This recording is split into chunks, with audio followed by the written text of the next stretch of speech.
Don't fear what they fear. Here are your hosts, Robbie and Joy. Good morning. Morning, Rob. Good morning. Good morning, everybody. So today, we're actually getting ready this morning to go to Hiking. hiking. We're gonna go hiking this morning. Yes. We are recording this on a Saturday, first time out of order, I guess. Yeah. But we have plans for Easter Sunday tomorrow, Yes. and I don't think we're gonna have time to record a podcast. No, I'm so excited about that tomorrow.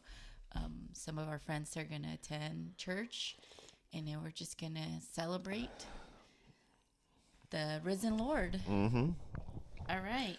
So today, if you want to pause and you didn't get a chance to read, we're going to be talking about Matthew 2. Chapter 2. So yeah, if you can, pause it here, read chapter 2. It's a short read, and then catch back up, and then we could dive in. All right, Rob. How was your week? It was good. Yeah. I had a good week. I had a good week too. Studying this was kind of really good for me. Only because that's all I wanted to do. You see, guys, like I have this little Bible that I carry around me at work. And so when I get a chance to, I really do just open it up and read it. And I have my notes in it. It's, getting older. It's starting to get hard to look at my cat. Stop. Allie. It's starting to, it's just difficult to read small. I gotta take care of the cat real fast. And so, but yeah, I think you can order this online. It's the Gideon Bible, I believe. I'm actually looking into it, and I feel like we're gonna really get a bunch of Bibles. So if anyone, if you don't have any Bible, we can offer that to you. So I'm just looking into what kind of Bibles we can. Well, for those of you not on YouTube, this is a pocket Psalms, Proverbs, and New Testament book. Yeah. It's thinner than a wallet, but about the same dimensions as a man's wallet. Yeah, it's really small, and it's so good for anything. I kind of like carrying it around with me everywhere I go. So it's really nice. Well, all right. Let's open the Bible. Yeah. And get learning, huh? Chapter 2. Okay. Well, last week we talked about the genealogy of Jesus. And that's right. You gave yourself some homework, didn't you? Yeah, I did. So I knew that Jesus in the bloodline too goes far back in Mary's line. And they do talk about that in the book of Luke. Yeah. And that the book of Luke actually traced maternal through Solomon's brother Nathan. And in book of Matthew, it's the trace in paternal, which goes back into like King Solomon. Yeah. She sent me a really good webpage on the phone. And I don't have my phone in front of me at the moment, but maybe if you can, maybe take a screenshot of that back to back and throw it on the YouTube. Yeah, that was a really cool one. I'll put it up there too. And I'm going to link all the information that we use to study. I did find a lot of website that really answers a lot of questions that I had. For like genealogy or just stuff in general? For the genealogy, that's specifically for that.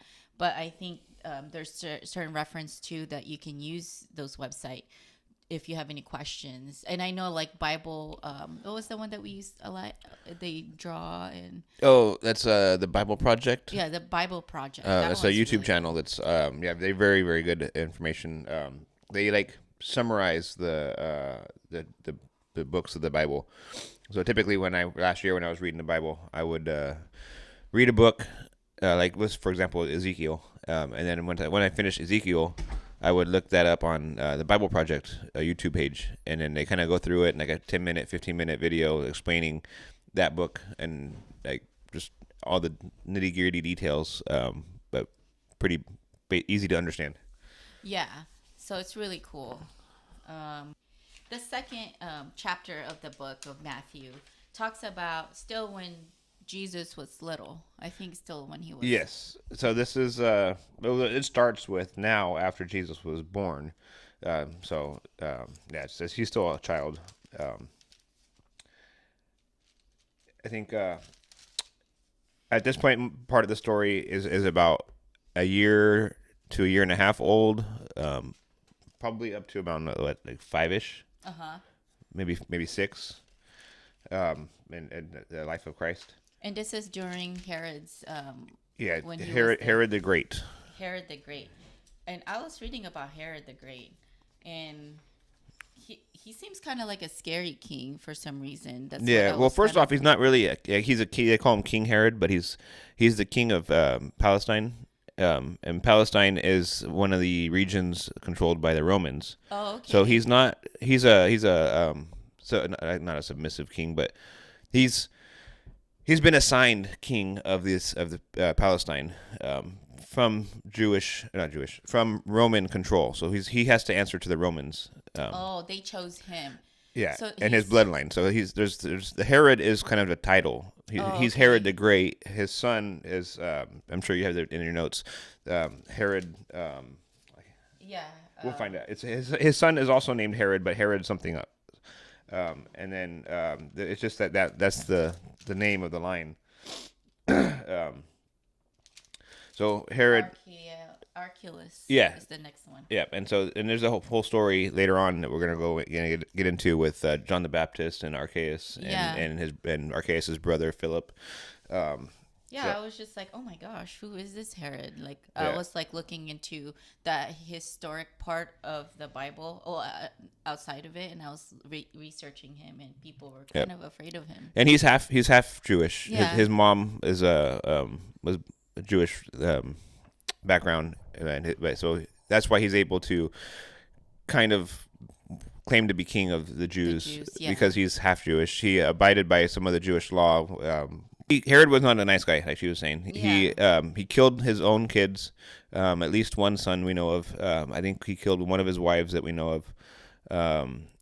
He's killed many people. He's a very tough, rough and tough ruler. Pretty much, he will do anything to keep his kingly to his position, and that's why the Romans really liked him, because they were also able to know that he's holding that position for them. He was known for being a brilliant builder, and having a lot of the big colossal building projects completed in Israel, in Judea at that time, including renovating the second temple, which was necessary for one of the prophecies to be fulfilled. Was the temple needed to be rebuilt? Excuse me.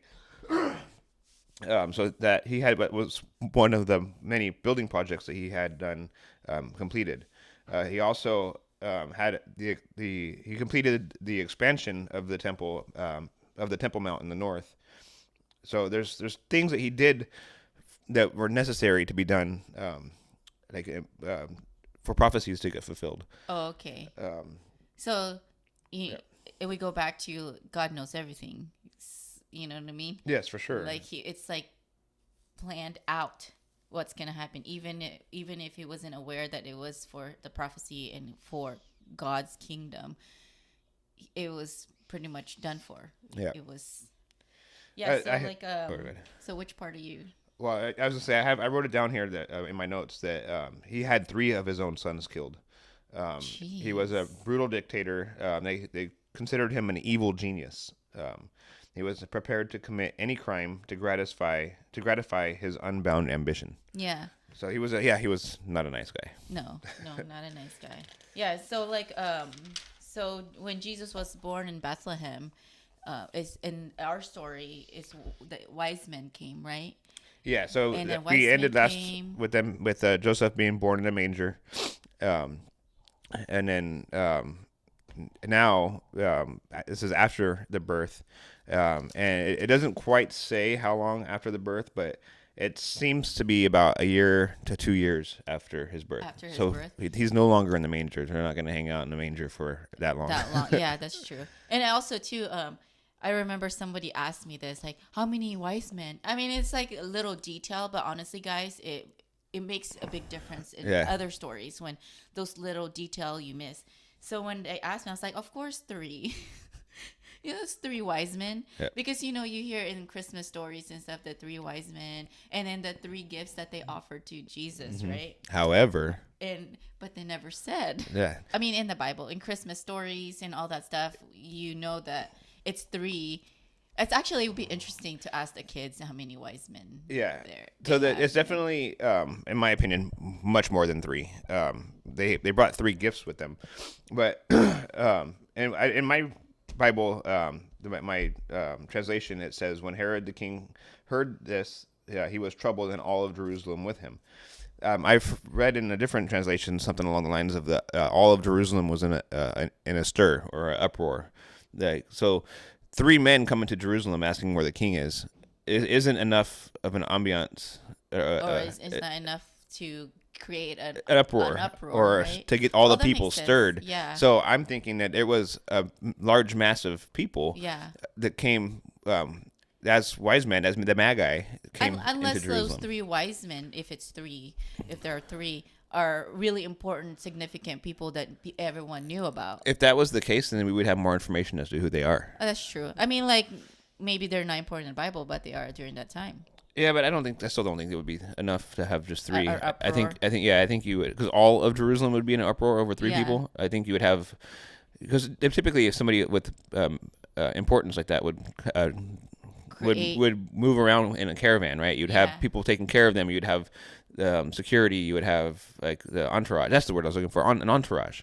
So I think there'd be more than 3. And it was interesting when I read that all Jerusalem with him. It says, when Herod the king heard this, he was troubled, all the Jerusalem with him. Yeah. Now let's back up just a little bit too.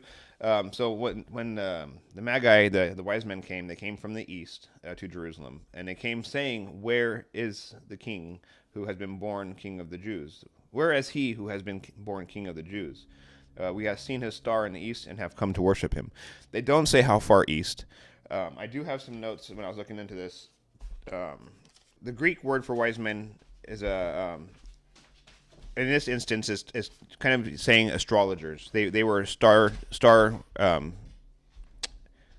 cat is really trying to get into this podcast. So anyway, Joy's taking care of it, trying to get her out of the way. The Greek word for wise men and is magi, and it is this time it is used as astrologers. It's also used as a sorcerer in other accounts in the Old Testament and the New Testament. But in this one specifically, they're talking about astrologers. I'm not sure how they know that, but I think the star being that they were watching the stars, looking for the star. That's pretty good evidence as to why they're astrologers and not sorcerers. So because during that time, no one has that knowledge really. Like, okay, well, maybe they do, but like the stars, following the stars. And that time they did. They definitely did, because that was at Roman Empire. So they probably worked for the Roman Empire. They were probably astrologers and star studiers for the Roman Empire. As like your local people, I think wise men are definitely knows something about stars. Oh, definitely. Yeah, no, that's their job. So, yeah. But so we're under the assumption, the Bible's under the assumption, or these people, the commentators on my Bible are under the assumption that they're from the Persian Empire, and they have they're astrologers, and they pursue an observations with the stars and heavens encountered. So these ones specifically encountered a sign with God, which is kind of neat. I was come across a Bible study the other day about Matthew 2, and they were talking about that this is a very good indication and instant that God was also not just like focusing on the Israel and the Jews, but God also spoke and gave prophets to other nations and other Gentiles, because these people were not Jewish. These wise men were not Jewish, but they knew, something told them, they were given a vision of this star will be the birth of the king, the Messiah. Now, these guys don't come from a Jewish background. This is not something that they were learned in. It was not something that they were taught. But they knew, and they didn't just know and like, okay, where's this guy? We want to go see him. They went specifically to worship him. Yeah. They and later on, and as we get through this, when they did find him, they fell to the floor in worship. Oh my gosh, That's that makes me like, oh. that. And Yeah, good. it's amazing because I think that's where we are as far as like our generation and the people, you know. And if you search for him, you're going to fall down Yeah. and worship him. That's just how awesome Jesus is, you know.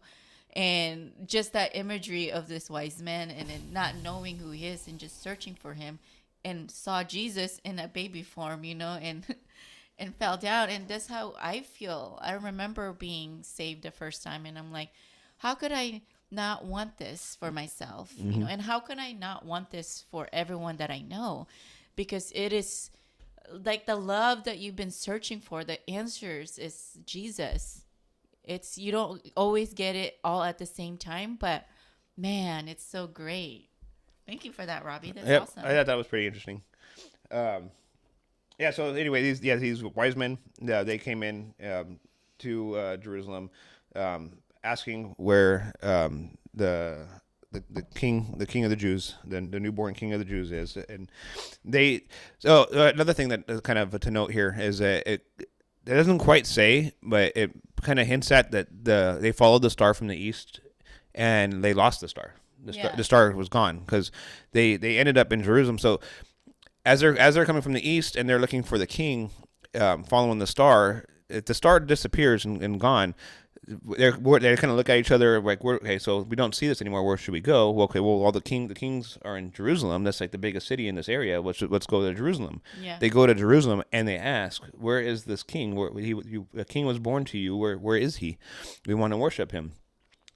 And then they are shown Herod and ask Herod this question. And then Herod sends them on the way. So then they call, so at this point now in Bethlehem, they call in the chief priests and the scribes of the people that would know. This is what I'm saying, that I don't think Herod would know this stuff, because he calls in the people that would know this stuff and asks them where would he inquired to them where Christ was to be born. Yeah. These scribes and these priests then went in and probably off the top of their heads, because this is what their job was. They knew this stuff verbatim, and they just rattled off this prophet from Micah 5:2. But you, Bethlehem, in the land of Judah, you are not least among the rulers of Judah, for out of you shall come a ruler who will shepherd my people of Israel. But boom, right there it says it would be in Bethlehem. Yeah. Land of Judah. That is the prophecy, like you said, in Micah 5:2. Yep. And it's in my Bible, they titled it "A Promised Ruler from Bethlehem." It's so crazy how Matthew, like, really reading this and going back, and how prophecy, that it's a lot of prophecy, a lot of things that you go back to, you know? Yeah, well, I don't know if we talked about this last time or not, but yeah, this is a lot of prophecy in Matthew, because he's trying to establish that this is exactly who you're looking for. This is the God promised to you in the Old Testament. Yeah. And he's specifically talking to the Jewish people, because that's who this book was written for, was the Jewish people. Now, people like us that did not grow up with any of the Jewish literature being taught to us, these prophecies, we have to kind of dig into them ourselves, because I mean, I think majority of people, especially in America, we're told, okay, here's the New Testament. Welcome to Christianity. Read the New Testament. Yeah. Right. The Old Testament it's kind of not as important anymore. What you need to know is the New Testament. Now, that statement is accurate but incorrect at the same time. Yeah. Yeah. The Old Testament is very important to let you establish who God is and what. And why, and it answers all the why, what, you know, when, how, who, all that question points to Jesus. And so, yeah, I mean, you can go by just reading the New Testament and it's awesome, you know. But once you kind of get the idea and you search for more answers, you need to dive deeper. You need to dive deeper. And that's what we're doing. It's just amazing. Yep. So Herod then secretly talks to these men, these wise men, whether it's 3 or 50, and he asks everybody else to leave, and he talks to these guys secretly, and he's kind of pleading with them to, hey, when you guys find this guy, this man, this king, come come back and report to me where he is. Can I have his address? Because I would like to go worship him too. Yeah, I was like, when I read that passage, I was like, I got like goosebumps all over, like creeped out. You know, it's like when he's just like, I want to worship him too, but I wonder if they felt. I'm like I said, I'm very emotional. I am very in tune with the things, you know what I mean, with my emotions. So when I read that, I felt really creeped out about this king, and I'm like, oh my gosh, like. Yeah, they didn't though. I know. Not at that point. They didn't. Yeah. It's kind of funny. I had a chuckle to myself about this because we get the translation of the Magi to wise men, right? But how wise were they that they went to a brutal king and asked him, "Hey, we heard that your replacement was born. Do you know where he is?" Yeah. Right? Without really knowing that Herod would do anything. Yeah. I mean, as far as that, right? You would think they would know, like, he would do everything too. And then he tells them, "Hey, like, when you guys find him, can you please let me know so I can go worship him too?" And okay, for sure, because that's what they had intended to do. So I just think it's funny that they're called wise men, and that's so stupid. But again, that's all God's plan, because that has to happen.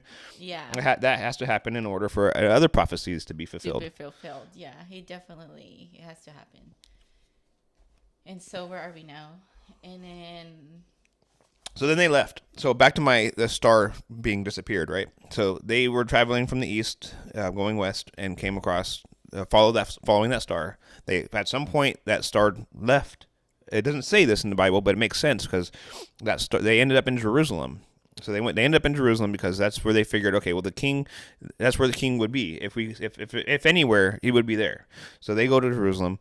They talk to Herod. They leave Herod, and then they get back on the road. And then when they departed, also sorry, I gotta back up a little bit. Well, with the star, you don't think that, because I was imagining when I was reading that when they saw the star, they rejoiced with exceedingly joy. When they had come into the house, they saw the young child. It doesn't really specifically say like it stopped, right? That's kind of like where you are when you're studying. And I was just imagining, I wonder if it stopped right on top of the house. I interpret that as when they left the city of Jerusalem to go again. Yeah. It miraculously appeared. They rejoiced and they then followed it to the house. They followed it to the house. Yeah. It led. So the star was leading them from the east to the west, and then I think it disappeared. They decided, okay, well, I don't know where we're going. Let's go to Jerusalem. They go to Jerusalem, talk to Herod, leave Herod's presence, and then the star comes back. They rejoice because, oh, here it is. It's back. Okay, now we can follow it to the house. Okay, yeah. Because how would they have known what house to go to? The star, and then it wouldn't have made sense to them to go to Jerusalem to ask Jerusalem. Yeah. Because the star wouldn't have gone to the top of Jerusalem and like, here's Jerusalem. Okay, now you've been here at Jerusalem. Now let's go somewhere else. They would have just kept going right past Jerusalem to the house directly. Yeah. But they ended up going. So I think the star disappeared. They ended up in Jerusalem. They talked to Herod. They left Jerusalem to go to Bethlehem. Now that they had an idea of where to go. As they were leaving towards Bethlehem, the star reappeared. They rejoiced. That's where I think that in timeline there. And then they followed the star to the house and found baby Jesus. Yeah, because it wouldn't make sense for it to appear when Herod is, because then he'd probably follow it, right? Yeah, so I got to backtrack though a little bit here, because it says at the beginning of this podcast I had mentioned that it's probably about 1.5 to 2 years after his birth. Yeah.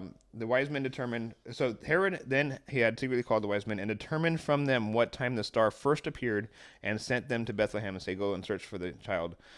And then so that right there, so that he establishes a timeline as to when that star appeared. Now we don't know how far from the east these men came from. Yeah. But. Or how long? Yeah, exactly. So they're walking. They're at the very best, they're on a donkey or a camel. You know, so they're 5 miles an hour at the most. Oh my gosh! So it would months of travel, and the farther east they came from, the longer the travel would be. And then that's just getting to Jerusalem, and then from Jerusalem to Bethlehem. I don't have a map in front of me, but I don't think that was a very quick journey either. Jerusalem to Bethlehem. It's called the Holy Land in Time of Jesus. I kind of found a map. I'll put it up too so you guys can click. Right, so yeah. So it's right. Okay, and then from Bethlehem to Egypt? So it's pretty far. Okay, so Bethlehem to Egypt, from what I understand, is about 200 to 250 miles. On this map, it looks like maybe it'd be about 20 miles from Jerusalem to Bethlehem. So I'm guessing, I don't know, so maybe a few days worth of journey at least from Jerusalem to Bethlehem. Yeah, But from it the looks east, pretty far. from the wise men coming from the east, we don't know how far. So I'm thinking, and also as we get into it, when Herod does his atrocious act, he's talking about about 2 years old and below. So I'm thinking that gives you a timeline after he got the information as to when the star first appeared. Yeah. That it was within 2 years max and below. So it's okay. probably about a year and a half after the birth of Christ. Oh wow, I didn't even like realize that when I was reading that I just imagined I'm like, okay, they're gonna follow the star. 24 hours later, they're there. Yeah, no, it was probably months. Months, yeah, that makes sense. So now when they saw the star and rejoiced exceedingly with great joy. So here, and it says in my Bible, it says so they left and then they're on their way, and it says when they saw the star, they rejoiced with exceedingly great joy. Period. That's the end of that sentence. And when they had come into the house, so I'm thinking that there was a gap there. That's my opinion on the whole star thing. Then they came into the house with the child, Mary and his mother, and they fell down and worshipped him. So these are not Jewish people. These are Gentiles that weren't brought up with the Mosaic law. Yeah. There's no reason for them to believe that this is their Messiah, other than what they had to have had a prophet, or a vision, or a prophet amongst them.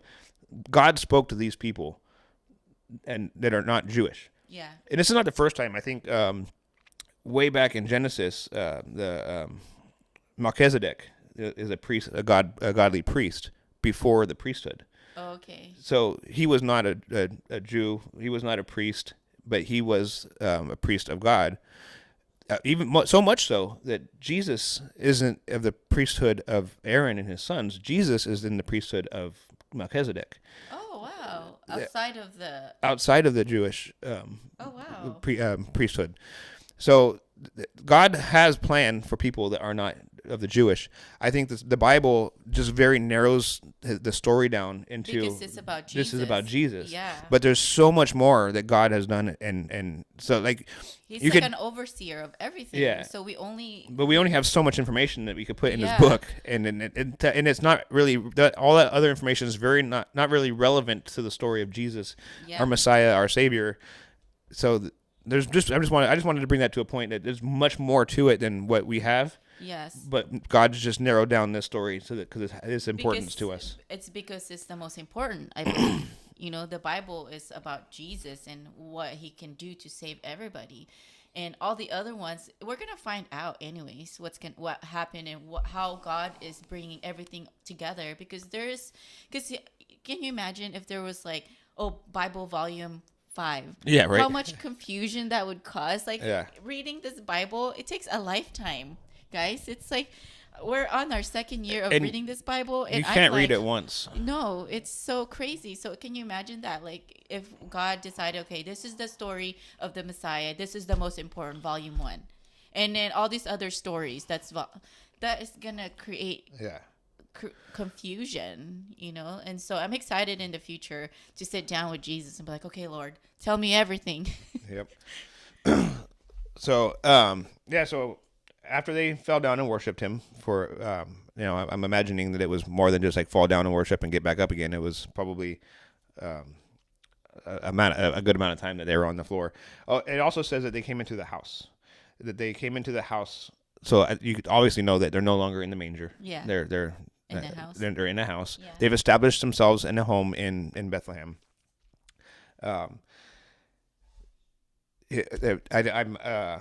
I'm assuming that Joseph was probably working as a carpenter at that time in Bethlehem, trying to make a living. And then the way these wise men came and found them. And there's more to the story in Luke, but we're not going to really get into that just yet. But and then it kind of brings me back when you it says when you said Joseph is kind of out because it says Mary. With Mary, his mother, and they fell down and worship him. I just can't imagine being Mary at that moment, and she knows her child is the king of all kings, the Messiah, the promised Messiah, right? And I wonder how it was that the first time that happened to her to wear? No, I don't think so. I think in Luke, if we get into when we get into the book of Luke, there was it Simeon? Before the wise men? I believe it was before the wise men. Oh, okay. Because after the wise men came, Joseph and Mary fled. Oh, okay. So it would be before that Simeon and I can't remember her name, but Simeon took the boy and held him in his arms and okay. I'll read that and then maybe that's kind of like my homework. That was prior to the wise men, if I remember correctly, and then the wise men showed up and worshipped him, and then they gave him the treasures. They presented gifts to him of gold, frankincense, and myrrh. Yeah, I did a little bit of research as to what gold, frankincense, and myrrh. Actually, I didn't research gold at all because I'm pretty sure we all know what gold is. And the gold was just kind of representing royalty, right? Mm-hmm. Frankincense is a fragrance from it's like I think an oil that's coming out of a tree in that region, and then myrrh is also like an oil ointment that comes out of a tree in that region. It's like essential oil or something like that. Yeah, I'm not gonna dive too deep as to like what those things are. You could look them up if you want, frankincense and myrrh. But all you gotta know is that it's a natural occurring thing from a tree. Those are expensive. Yeah, they were worth a lot of money at that time. Even now, like I have essential oils for our home, and frankincense. Is myrrh also an oil? Yeah, myrrh is it's like embers from a tree. Okay. I know that frankincense is really expensive. Yeah. Essential oil. So there's a lot of uses for these things back in the day. Like I know that myrrh for sure was like the oil it's like kind of like they consider it like a little bit of a painkiller. So it was common practice to mix it with wine and kind of have like a recreational like a drug with it. If not like. We don't suggest this at home. No, but that's the history of that. People would use it for like a recreational, like little bit of a drug. But what I came across was struck my interest was that myrrh was considered an ointment of death. It was used in embalming. Oh wow! Frankincense. So this is like the representations. My research for the representations of explanation of these gifts. Frankincense represents Jesus' deity, and was traditionally burned in the temple as a burnt offering. Oh. This gift affirms that Jesus was no ordinary man, but both fully man and fully God. Oh. And then myrrh, it was an anointing oil used for conserving. Conservatory. I can't even read my own notes. Conservatory. It was used for the priest, the tabernacle, and kings. It was also used in embalming, hence the oil of death, and this is foreshadowing the death of Jesus. Oh wow! So that's what I got from this. So the gold for royalty, frankincense to affirm that Jesus is no ordinary man, and then myrrh as the ointment of embalming, foreshadowing Jesus' death. It's so amazing. I just got goosebumps, like how detailed little things are in the Bible and how everything works. But these gifts that were provided, so just after this, just after they gave these gifts to Mary and Joseph, so it doesn't really say how long they were there. It says that they were warned to not return to Herod and to go back to their country another way, which they did. And then when they departed, so it doesn't say how long they were there or how long after they departed, but it says, now when they had departed, behold, an angel of the Lord appeared to Joseph in a dream, saying, arise, take the young child and his mother, and flee to Egypt, and stay there until I bring you word, for Herod will seek to kill the young child. And then when he arose, he took the child and his mother, and by night, and departed into Egypt.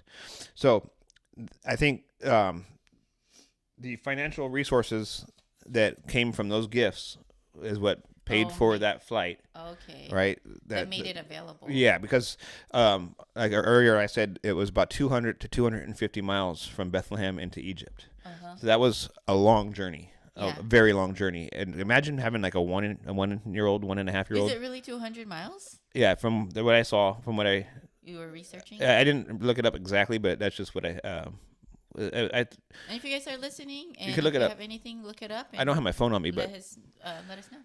yeah, I think it's about 250 miles, something like that, from Bethlehem to Egypt. Wow. And so that's like a multi-month journey with a 1.5-year-old traveling. Right, and so they would need resources. Yeah, they would need to. So I'm pretty sure that those gifts were were the financial resources used to get them to Egypt. And God knew, and so He's like, oh, "This is what the gift's gonna do." Yep. And, man. And what I found really cool about that too was when he had the dream. Saying, "Arise, take the young child and his mother and flee to Egypt." Joseph didn't go back to sleep and just like, okay, well, we'll take care of that in the morning. We'll get ready to go. He arose, got his wife and child, and took off at night. So he had the dream. He was woken up, told to flee, and he followed, no question. Just the word of the Lord said go. Yeah. He got up and went. Oh my gosh! I'm going to tell you a story. One time. One night, I was sleeping. Robbie left for work. He goes to work early in the morning, right?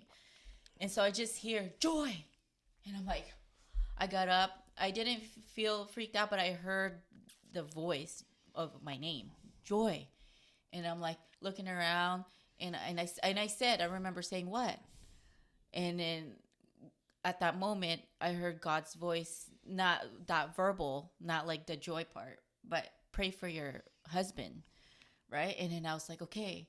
And I started praying for him. I prayed safety over him. And I just like let the Holy Spirit did the prayer. And I went back to bed. And I think about 20 minutes later, I hear Robbie going upstairs. And I was like, what are you doing here? And he's like, I just got into a really bad car accident. And my car is totaled. And oh my gosh, my heart. God is so good, you know. It's like when He tells you to do something, certain things, you know that you have to act on it. And so when he woke me up that night, it's so crazy. I still tell it because I heard His voice, and it's like joy, and I'm like audible. Yes, that's the word. And it's like it was so loud that I was like I had no choice but to wake up, and I'm like, what? Yep. And I remember saying that. I remember it's like, what? It's like, pray for your husband, and that's all I heard. And I'm like, okay.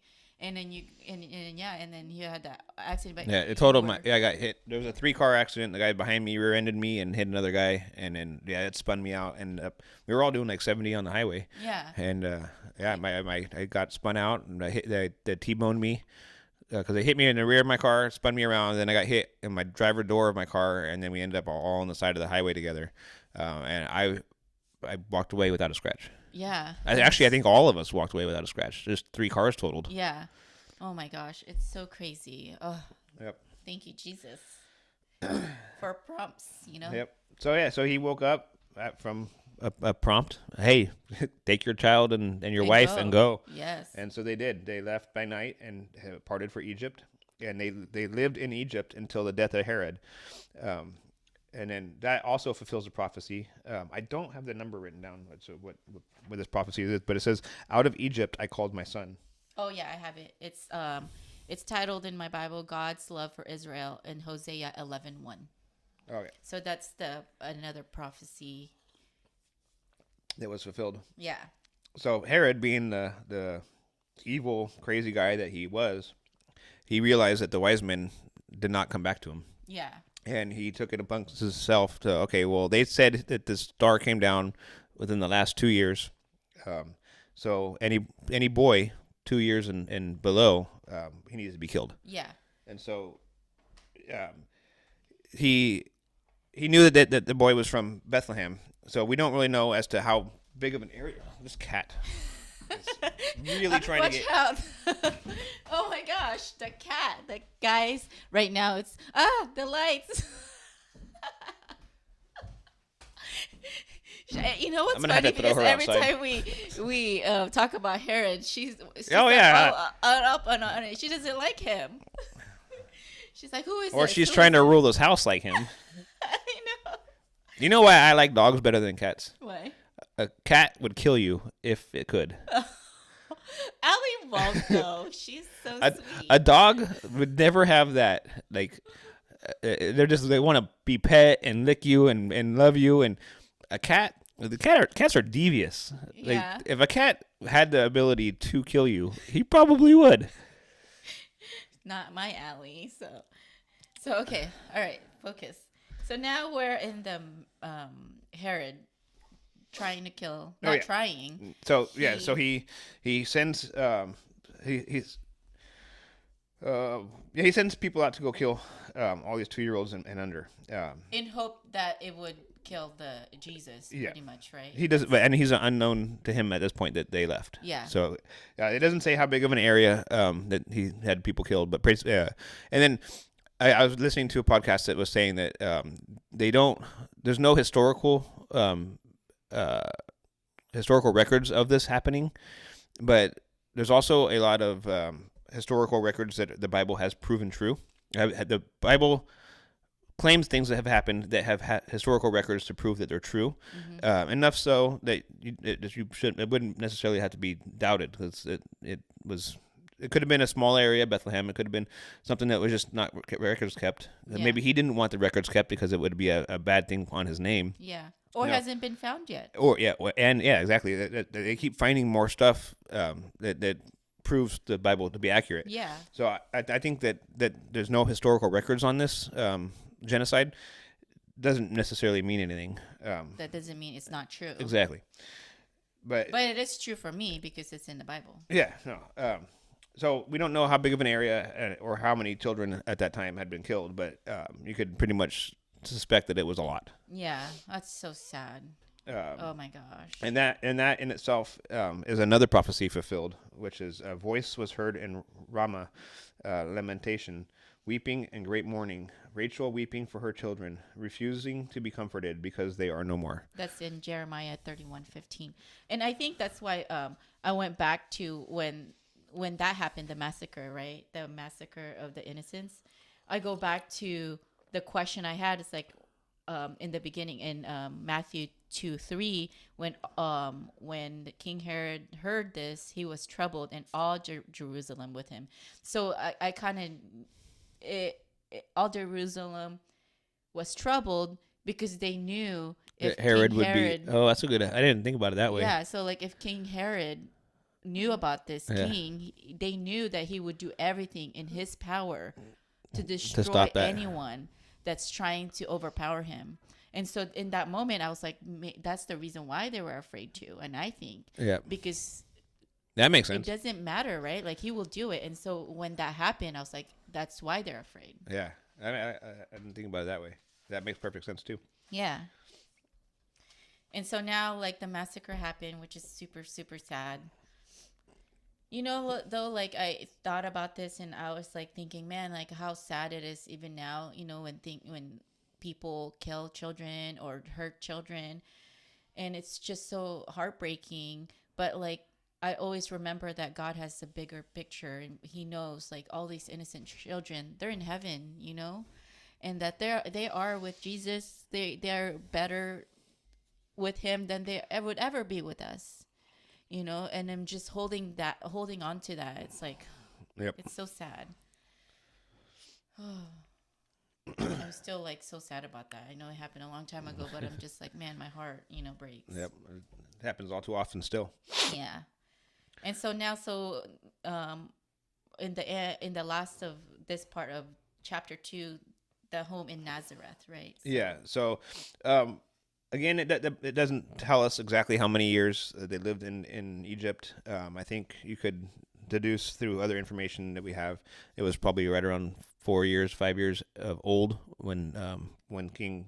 Jesus would be around that. Jesus age. would be around 4 or 5 years old when Herod died. I could be wrong. I don't. I thought I wrote that down, but I don't have it written down here. So if we look at like how old Herod was when he died, and do the math, you could probably get the exact age of Jesus. For the next the Archelaus. I don't know. So Herod died, and an angel came in a dream to Joseph again and says, "Arise and take your young child and his mother and go to the land of Israel, for those who sought his life are dead." So this is actually that's 5 dreams and 5 divine guidances of God's orchestration of these events. And that all happened, and almost every time that angel has appeared, a prophecy was fulfilled. Yeah. So there's so yeah, I just thought that was interesting.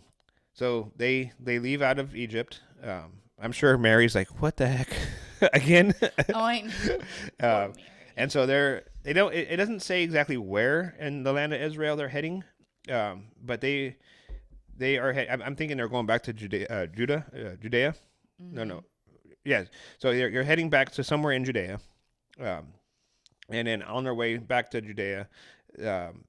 It says here that Archelaus was reigning over Judea. Yeah. So and then he was afraid to go there. Yeah, but they were heading there. Oh, they were heading to Judea. Then he was warned by a God in a dream to turn aside and to return to Galilee. Okay. So he was heading to Judea, and then heard about Archelaus, and then had another dream, and an angel told him that he need to don't go to Judea, go somewhere else. With the timeline that you're kind of bringing up here, we often forget that we don't live in the social media world and news that's available to us at any second, right? Yeah. So news can take a while, Yeah. Well, I mean, the only information we have that Joseph had was he had a dream that the angel told him that Herod is dead. Yeah. And then he had another dream telling him that his son is now the king of Judea. Well, also what doesn't tell you here is that when Herod the Great died, his reign got split. So Archelaus became the leader of Judea,